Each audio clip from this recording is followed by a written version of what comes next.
Good evening everyone, welcome back to our channel. Today we will discuss about chemical properties of phenol. और chemical properties of phenol में मैं already कई सारी chemical properties को आपके साथ डिस्कस कर चुकी हूँ. आज जो हमारी chemical property है वो है स्कॉटन-वोमैन रिएक्शन. यहाँ पर जो स्कॉटन-वोमैन रिएक्शन है वो क्या है, फिनॉल की एक केमिकल प्रॉपर्टी है जिसमें कि हम फिनॉल को बेंजोइल क्लोराइड के साथ में रिएक्ट कराएंगे. तो हम देखेंगे कि वहाँ पे क्या प्रोडक्ट मिलता है. तो सबसे पहले हम यहाँ पे क्या बनाएंगे, फिनॉल. तो जब बेंजीन रिंग से डायरेक्टली अटैच्ड होता है OH group, so that is known as phenol.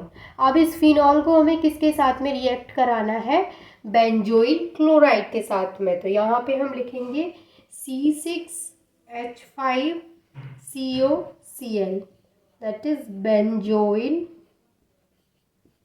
Chloride. अब ये जो रिएक्शन होगी वो सोडियम हाइड्रोक्साइड की प्रेजेंस में होगी, यानी in the presence of NaOH, sodium hydroxide.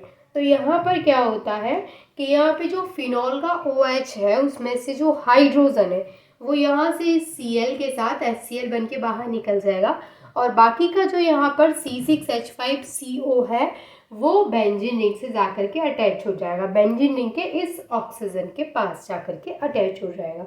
तो हमें जो यहाँ पे प्रोडक्ट मिलेगा वो मिलेगा फिनाइल बेंजोएट. तो यहाँ पे क्या होगा, ये हमारी बेंजीन रिंग से ऑक्सीजन अटैच है. मैंने बोला कि ये वाला हाइड्रोजन इस Cl के साथ HCl बन के निकलेगा, तो यहाँ पे मैं HCl लिख दूँ. अब ये जो बाकी का है C6H5CO वो इससे जुड़ जाएगा. तो कैसे जुड़ेगा, C6H5. तो ये जो हमें मिला है इसको हम बोलते हैं फिनाइल बेंजोएट. समझ में आया आपको. ये जो हमारी रिएक्शन है इसको बोलते हैं हम स्कॉटन-वोमैन रिएक्शन. स्कॉटन-वोमैन रिएक्शन में क्या होता है कि फिनॉल रिएक्ट करता है बेंजोइल क्लोराइड के साथ, और बेंजोइल क्लोराइड के साथ जब ये रिएक्शन करता है तो वो NaOH की प्रेजेंस में होती है. तो हमें जो प्रोडक्ट मिलता है वो होता है फिनाइल बेंजोएट, और इसके साथ में HCl निकलता है. तो आई होप कि ये आपको फिनॉल की केमिकल प्रॉपर्टी अच्छे से क्लियर हो गई होगी.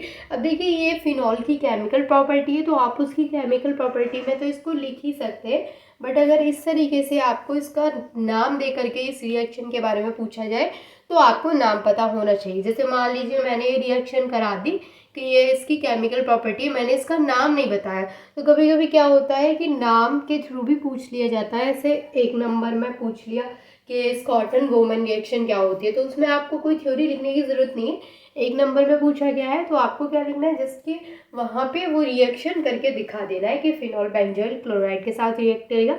लेकिन जब कभी भी आप रिएक्शन करा रहे हैं तो आपको क्या करना है कि जैसे ये फिनॉल है तो उसके नीचे उसका नाम मेंशन करना है, फिर इसके नीचे इसका नाम, फिर क्या प्रोडक्ट मिला है उसका नाम भी वहाँ पे मेंशन करना है.